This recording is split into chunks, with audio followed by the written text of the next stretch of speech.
Olá, pessoal, tudo bem? Bem-vindo a mais uma aula da Verot. E hoje vamos desvendar os segredos dos créditos e PIS/COFINS, um dos trabalhos mais importantes para a recuperação tributária, tá, pessoal? Imagina você recuperar um dinheiro que você nem sabia que existia. Então, é isso que a gente vai falar um pouco sobre essa recuperação desses créditos, da onde surgem esses créditos de PIS e COFINS e qual é a importância dele, principalmente para você impulsionar o lucro dos seus clientes, da sua empresa. Então, hoje a gente vai desbravar esse conteúdo que é tão importante hoje em dia, quando a gente fala de crédito, PIS, COFINS e recuperação de crédito, tá bom? Vamos começar? Perfeito. Eu vou compartilhar minha tela com vocês, com o nosso conteúdo. Perfeito. Então, começando, pessoal, me apresentando, eu sou Luiz Felipe, sou contador, head de operações aqui da Verot, tenho mais de 10 anos de experiência, incluindo passagem por Big Four, e hoje a gente vai desvendar os segredos dos créditos de PIS/COFINS.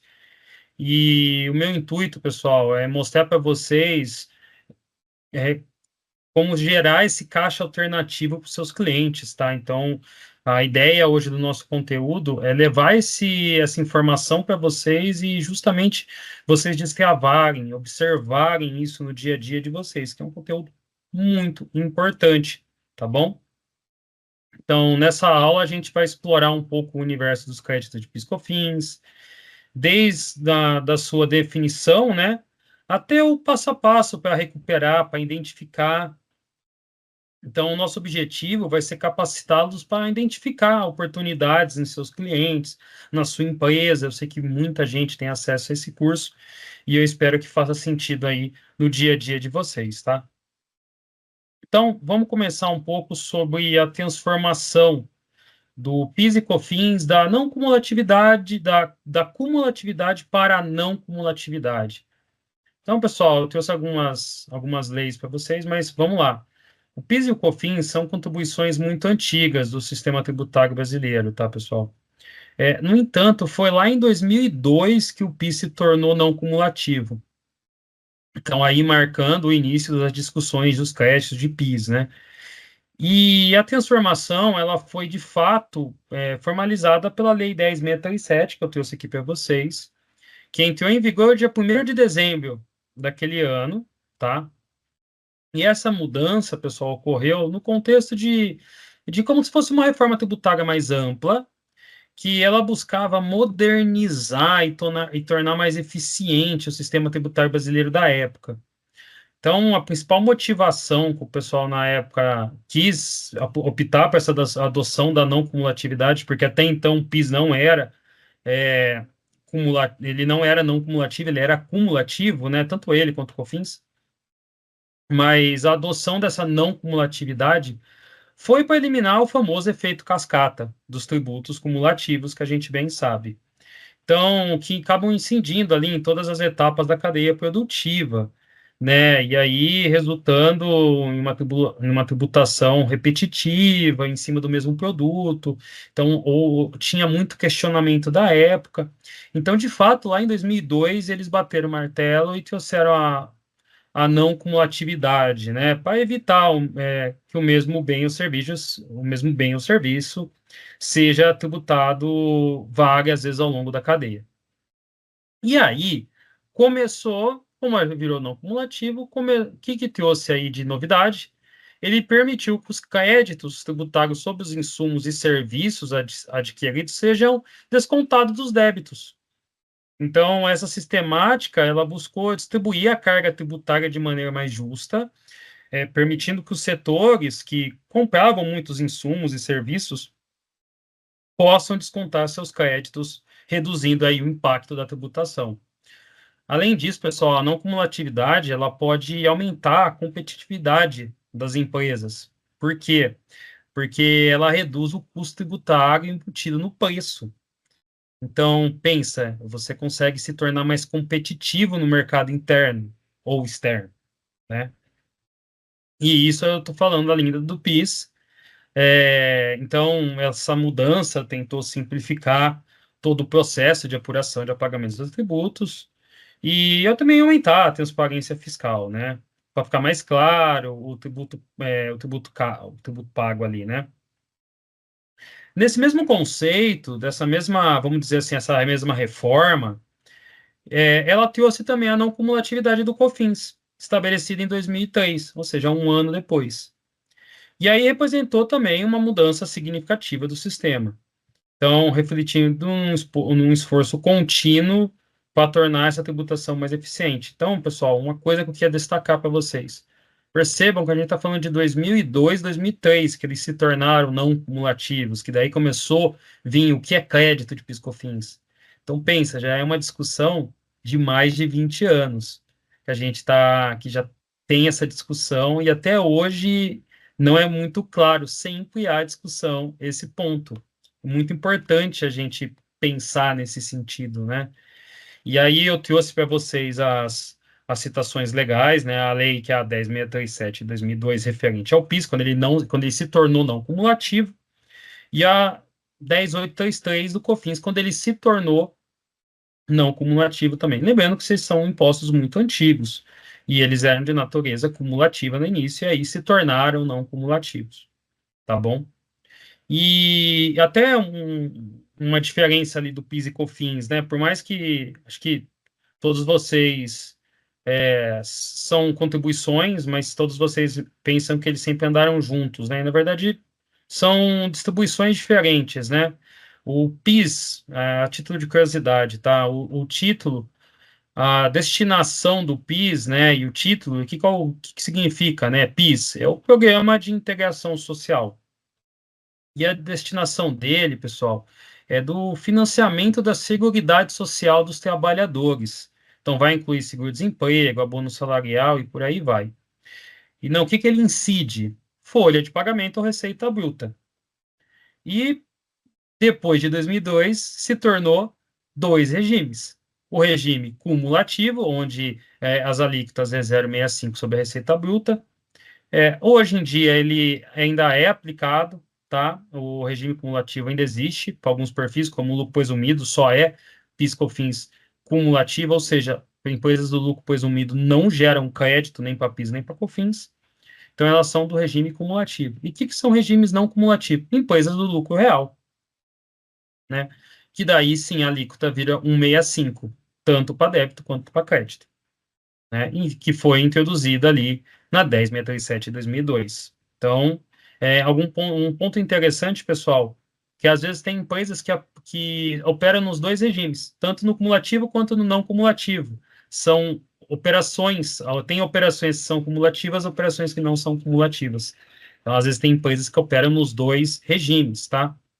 E o COFINS, o COFINS é a contribuição para financiamento da Seguridade Social. Então, ele vai incluir ali saúde, assistência social, previdência. Então, ele são uma contribuição mais destinada para Seguridade Social, financiamento, é claro. E a incidência é também em cima da receita bruta, assim como o PIS, tá? E ele também existe no regime cumulativo e não cumulativo. Então, o cumulativo é 3% e o não cumulativo é 7,6%, tá? Então, vejam, são dois impostos, por mais que hoje em dia eles andam juntos, são leis diferentes, tá? E destinos diferentes, vamos falar assim. Bom, e também, para vocês saberem, quando eu falo que ele incide sobre receita bruta, né? O que é receita bruta? O que é de fato receita bruta? Que é uma discussão que todo mundo tem, né? Na verdade, bom, como o próprio nome diz, né? Ele é o valor total dos produtos ou serviços vendidos. É a receita bruta das empresas. Só que se vocês quiserem saber mais qual é a definição de receita bruta para os órgãos competentes, dá uma olhada no Decreto-Lei 1598 de 1977, artigo 12, se eu não me engano. Lá vocês vão saber um pouco mais o que é considerado receita bruta contabilmente, tá? E aí vocês vão entender o que é essa importância, essa definição, que hoje em dia a gente fala assim, em cima de receita bruta, mas tá, o que é a receita bruta de uma empresa? Então sempre pensem nisso, tá? Algumas curiosidades também, ambas as contribuições representam um significativa fonte de receita para o governo federal, então vocês percebem que o governo está bem atento a esses temas. E, como eu falei, elas são essenciais ali para o financiamento da Seguridade Social, saúde pública. E qual é o desafio, pessoal? Na verdade, a complexidade da apuração do PIS e COFINS, especialmente no regime não cumulativo, ele frequentemente gera dúvida e demanda por diversas situações que podem gerar esses créditos. Além disso, o entendimento é que a aplicação correta da legislação tributária são bem desafiador, tá? Então, pensa, são discussões de mais de 20 anos, se a gente for parar para pensar. Então, a gente sempre tem que demandar bastante atualização sobre o tema, acompanhar por parte as empresas e dos profissionais da área. Tá? É muito importante ter esse estudo, os profissionais, as empresas, a gente entender de fato o que é um crédito de PIS/COFINS. E até eu trouxe algumas opções de crédito de PIS/COFINS que a gente vê no dia a dia, tá? Então, o que são créditos de PIS e COFINS? Então, compras de bens e insumos. Então, insumos utilizados na produção podem gerar crédito. Isso vai incluir matéria-prima, produto intermediário, material de embalagem. Se vocês quiserem explorar mais ambas as leis da não cumulatividade do PIS/COFINS, tanto a 10.637 quanto a 10.833, nos seus artigos 3º, eles vão falar bem claro o que são créditos de PIS/COFINS. Então, quando tiver dúvida, consultem a lei. Pessoal, é o melhor manual que existe. Essa é a dica que eu dou para vocês. Mas, continuando, o que mais também gera crédito de PIS/COFINS? Então, investimento em infraestrutura, então, gasto com construção de prédio, aquisição de matéria, de máquina e equipamento, diretamente relacionado à produção, obviamente, também pode gerar crédito de PIS/COFINS. Na própria IN que eu trouxe para vocês também, lá no seu artigo 176, vai falar um pouco sobre isso. Exportação, produtos exportados também são isentos de PIS e COFINS, então eles também permitem ali você recuperar o crédito pago na operação. Frete na aquisição de insumos, então gastos com frete, armazenamento de insumos e tudo mais, podem gerar crédito de PIS e COFINS. Despesa com energia elétrica, combustível, o pessoal às vezes esquece, mas energia elétrica não precisa de laudo, igual quando a gente fala de ICMS, a gente precisa de um laudo ali para comprovar que aquela energia está sendo para produção. PIS e COFINS não tem essa necessidade, ele é mais ampla, ele é mais abrangente, né? Essa não cumulatividade ampla que a gente fala, que eu acho que vocês vêm escutando bastante agora com a reforma tributária, que eles querem aplicar uma reforma tributária onde tem uma não cumulatividade ampla, ou seja, você pode tomar crédito, tá? Mais ampla até do que o PIS e COFINS, que hoje em dia existem critérios para você entender se são essenciais ou não, tá? Então, eu falei um pouco para vocês, então passei ali um pouco de aquisição de insumo, energia elétrica, aluguel, despesa, amortização, gasto de embalagem, vale transporte, serviços, perfeito. Então, isso tudo gera crédito automaticamente para as empresas. Quando eu falo automaticamente, quer dizer o quê? Que são os créditos que são gerados dentro da operação da empresa, tá? Mas o que é de fato identificação de oportunidade? O que é uma recuperação de crédito de PIS/COFINS, né? Até antes a gente entrar um pouco em oportunidade, qual seria a diferença entre os créditos de PIS/COFINS e uma recuperação de crédito de PIS/COFINS? Então, vamos pensar o seguinte, que os créditos de PIS/COFINS é como um dinheiro ali escondido na operação, que ele pode ser resgatado, né? E aí reinvestindo no negócio da empresa. Então, e o que podem ser esses créditos? Às vezes são créditos pagos, pagamentos indevido ao maior de PIS e COFINS. Então, pensa, valores que você pagou indevidamente podem ser recuperados, então isso gera um crédito PIS e COFINS. Erro de cálculo de tributos gera muito crédito de PIS e COFINS. Às vezes você faz uma revisão nos registros fiscais e você percebe que algumas entradas não tiveram crédito de PIS/COFINS, ou algumas saídas foram tributadas e era uma alíquota zero, era um monofásico, era alguma coisa e você pagou duas vezes. Então, isso também pode gerar crédito de PiscoFins. Então, é muito importante, pessoal, a gente entender que esses créditos que eu estava mencionando são créditos da operação. Então, aquisição de insumos, serviços, aluguéis e tudo mais. E existe a recuperação de créditos, que é quando você faz uma recuperação de quando ele pagou a maior piso ou quando você não identificou de forma correta a, esses possíveis créditos. Por exemplo, vou fazer uma revisão. Fiz uma revisão, notei que tem uma entrada que eu não tomei crédito e deveria ter tomado. Quando eu tomo esse crédito, automaticamente o meu imposto pago na saída ele vai diminuir, porque, lembrando, é não cumulativo, ele se aplica na saída. Então, ou seja, eu paguei indevidamente aquele PIS e COFINS, a maior. E agora, com essa entrada, eu posso recuperar esse valor, entendeu? Então, isso é uma revisão. E por que que é tão importante a gente fazer essa revisão? Por que que eu estou tocando nesse assunto? Porque existe no Brasil bastante jurisprudência favorável ao contribuinte. Ou seja, você percebe que no Brasil existem diversos entendimentos sobre os casos de piscofins. As coisas sempre mudam. O que talvez no passado não era passível de crédito, atualmente pode ser. A gente viu aí uma exclusão de CMS na base. E foi um grande trabalho esse daí. Acho que todos aqui que estão assistindo realizaram. Se não realizaram, aventura vocês a estudarem o tema, porque foi um tema muito, muito especial para a temática do PiscoFins. Então, e até hoje é aplicado. Então, você percebe que teve uma alteração. Então, sempre eu encorajo vocês darem uma olhada nas jurisprudências favoráveis aos contribuintes, em diversos casos de crédito, né, aplicando as possibilidades de recuperação, porque essas bases, elas são atualizáveis. Então, hoje a gente pode estar falando que tal produto não gera crédito de PiscoFins, mas daqui um mês, um ano, daqui 2 anos, 5 anos, talvez ele possa gerar esse crédito, e você pode voltar e recuperar. Obviamente, de acordo com as regras que às vezes o STJ, o STF, a Receita Federal vai indicar.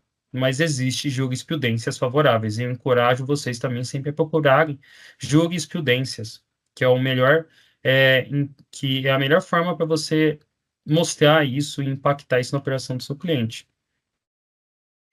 Mas, Felipe, ok, então a chave do sucesso é fazer um diagnóstico. Essa é a verdade. Então, quando eu falo que a gente tem que sempre observar esses créditos, é a gente fazer um diagnóstico bem preciso. Então, fazer um exame completo, entender a operação do seu cliente, obviamente visando identificar a operação que possa gerar melhores oportunidades de crédito, quem que ele está comprando, quais produtos estão entrando, para onde esses produtos estão sendo destinados dentro da empresa. Então, você entender, quando eu falo diagnóstico, é você entender toda a operação. Então, você tem que revisar mesmo as operações do seu cliente, né? Olhar a compra, olhar a venda, olhar os investimentos internos, as movimentações internas, ter aquela análise detalhada, né, do que está entrando no fiscal, no contábil, quais são as despesas operacionais, o que é custo, o que está sendo dispensado, o que eu não estou mandando crédito, o que eu estou tributando, quais produtos estou vendendo, qual o NCM envolvido nessa tributação. Então, isso é muito importante, tá, pessoal? E assim, obviamente, eu sei que se a gente for pegar para olhar uma a uma, a gente vai pensando no escritório contábil, no escritório de advocacia, ou até mesmo você que trabalha numa empresa, eu sei que você fazer esse trabalho vai exigir um tempo. E eu sei que, às vezes, muitas das vezes, a gente não tem esse tempo. Então, por isso que eu sempre falo que você utilizar um software para auxiliar nessa identificação é é a melhor prática possível, porque um software ele vai te ajudar na identificação, ele vai te ajudar a levantar essa oportunidade, vai validar essa oportunidade para você. Você vai se tornar mais gerencial e deixar o executável para o software. Então, pessoal, eu sempre falo, é essencial pela complexidade do trabalho ter um software por trás, porque são muitas operações. E se você for identificar uma a uma, você vai perder muito tempo, né? Além de perder tempo, o software ele sempre tem as bases seguras. Por exemplo, do exemplo da Verot, a gente sempre busca trazer no nosso software sempre atualizações diárias, sempre aplicando, olhando. Então, quando você sobe lá os arquivos, o software já te retorna já com os possíveis créditos que sua empresa não está observando. Então, eu sempre falo, pessoal, utilizem o software, porque hoje em dia, pela complexidade do nossa legislação hoje, pela velocidade que ela é, não faz sentido ter planilhas, tá? E até dando um caso real para vocês aí, para ilustrar aí o exemplo, né? Você pode olhar diversos exemplos na internet, mas eu sempre gosto de citar um que a Deloitte tem um grande case de sucesso num setor alimentício, que ela recuperou mais de 10 milhões de crédito de PIS/COFINS num trabalho que ela fez de levantamento, só de comida de bola ali nas enteadas, que a empresa não estava se apropriando de forma correta. E, além disso, tem diversos setores que às vezes você vê que são setores, por exemplo, do varejo, que recuperou 5 milhões, indústrias que recuperaram 3 milhões. Então, você vê que às vezes é coisa que está lá no dia a dia e acaba passando, e é normal passar, tá? Essa mesma do 3 milhões, quando você vai olhar o que eles não estavam se apropriando, era de frete e energia elétrica. Uma indústria que você fala assim, poxa, mas uma indústria, energia elétrica e frete, acontece. Acontece e acontece muito. Então é muito importante vocês terem essa visão e olharem. É um trabalho que vale muito a pena a gente entender e sempre trazer esse caixa alternativo para o cliente.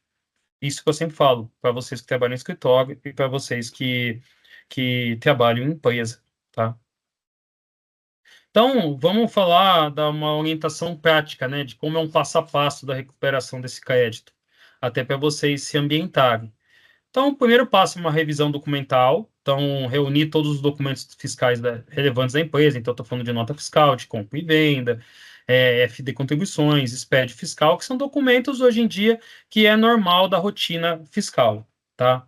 E depois vem a identificação de oportunidades. Então, uma análise minuciosa da operação do seu cliente, para identificar uma melhor oportunidade de créditos, como eu falei, utilizar um software para cruzar os dados contábeis, e aí você utilizando esse software, você consegue identificar as inconsistências ou as oportunidades fiscais. Lembrando que sempre consultar a lei, como eu falei para você, consultar instruções normativas, jurisprudências, legislações vigentes. É muito importante a gente compreender a base legal para amparar esse direito ao crédito que a gente está conversando, que a gente está levantando, né? Para você trazer esse benefício e se embasar nela, né? Então, soluções à consulta da Receita Federal também esclarece bastante as dúvidas, às vezes, que traz, por mais que a gente tenha a IN, a 2121 de 2022, que ela é bem clara, mas soluções da consulta da Receita é muito mais clara, e a posição, de fato, da Receita Federal, que ela vai te orientar naquilo, né? E também, além disso, vem o pedido. Então, não é simplesmente só levantar um número, existe um pedido para a Receita Federal.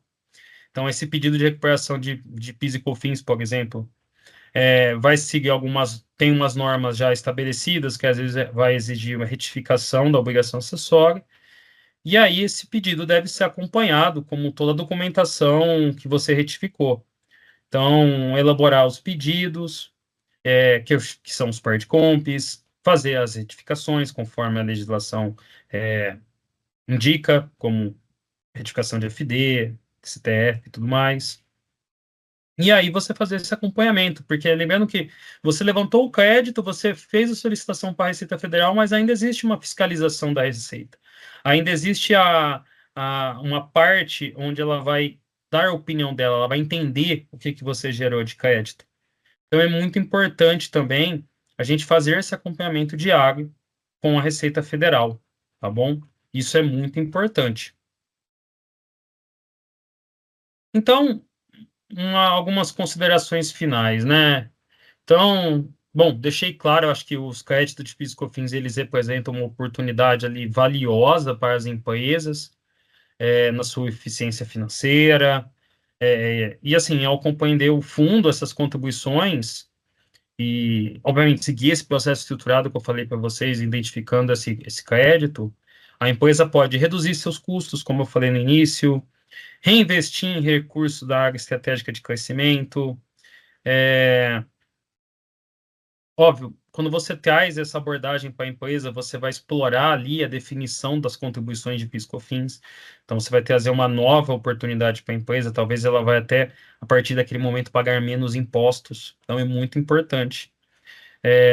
Identificar essas oportunidades e recuperar esses créditos é de suma importância. Eu acho que todo escritório deveria ter um setor de recuperação de crédito, porque hoje em dia, com a reforma tributária, é um passo importante. A gente está vendo aí um avanço na verdade, já é de fato verdadeiro. Vai existir uma reforma tributária e os primeiros impostos que vão cair vão ser o PIS e o COFINS. Então, a gente tem que agora se preparar e levantar esse crédito, porque vai poder compensar com o CBS, né? Já tem até no projeto de lei, já tem lá o como será essa compensação. Então, agora é o momento, agora é o melhor momento para a gente falar de recuperação de crédito e ajustar a casa, para na reforma tributária a gente ir mais leve, para a empresa ter uma transição mais tranquila, tá?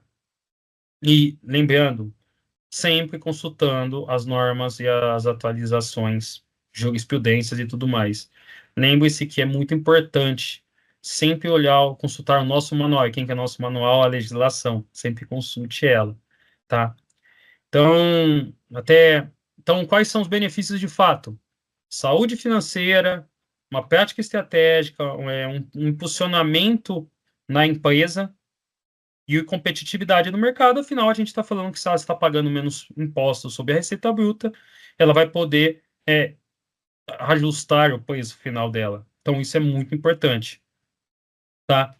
E uma coisa que eu sempre falo é incentivar a exploração disso nos seus clientes, tá? Sempre traga essa receita alternativa. Vale a pena olhar. São recursos mais utilizados para a empresa do lucro real, como eu falei, porque afinal a gente está falando de crédito, de PIS/COFINS, mas vale a pena também a gente olhar o lucro presumido, porque por mais que não existam créditos de PIS e COFINS, às vezes a empresa está pagando maior na sua saída. E isso é uma recuperação de crédito também, porque ele é um crédito tributário, ou até empresas do Simples Nacional. Empresas do Simples Nacional também pagam PIS e COFINS. E os famosos e tem empresas que pagam os famosos PIS/COFINS monofásicos. Então, a saída não deveria ser tributada e ele está pagando PIS e COFINS. Isso também é uma prática a ser recuperada. Então, isso também é um crédito de PIS e COFINS. Então, aí, eu estou trazendo algumas oportunidades de recuperação de crédito de PIS e COFINS para empresas que são de competências cumulativas, vamos dizer assim, né? E o Simples Nacional, que as alíquotas são um pouco mais, são bem diferentes. Mas o Simples Nacional, existe oportunidade no cima dos monofásicos, sempre dá uma olhada. E o regime do lucro presumido, existe também oportunidade, afinal, às vezes as saídas dele pode estar sendo tributada, sendo que não deveria. Então, sempre é bom a gente olhar. E é claro, a do lucro real, que é de fato o tema da nossa aula hoje, tá, pessoal? Então, novamente, né, eu queria, obrigado pela atenção, queria agradecer o tempo de todos. E sempre indico, encorajo vocês a ajudar seus clientes a, a buscar essas oportunidades, a trazer essas oportunidades na mesa. Estamos aqui, a Vera, tipo um todo, eu falo, tá? Para apoiar vocês nessa jornada. Então, conte com a gente, conte com com a nossa expertise e com o nosso software, até para ajudar vocês no dia a dia, tá? Então, eu agradeço a participação de todos e até a nossa próxima aula. Obrigado.